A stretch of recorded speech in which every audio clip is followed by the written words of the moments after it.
If you are filing your income tax return for assessment year 25-26 and you have an income from buyback of share, then taxability on income of buyback of share has been changed with effect from 1st October 2024.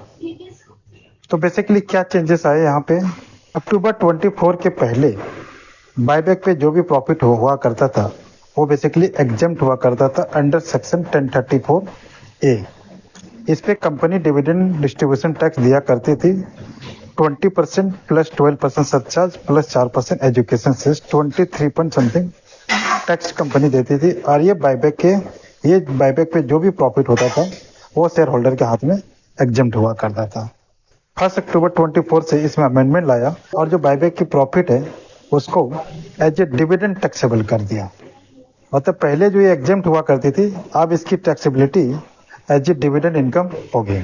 मतलब आपको जो इस पे tax देना है वो income tax slab rate के हिसाब से देना है।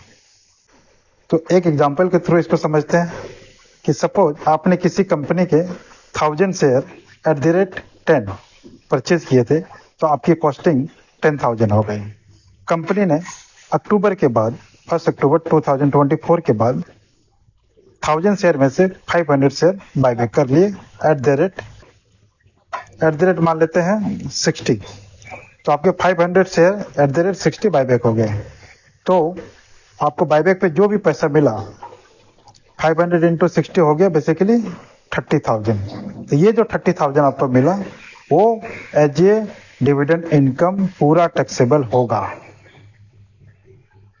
इस पे आपको कोई भी डिडक्शन वगैरह नहीं मिलेगा।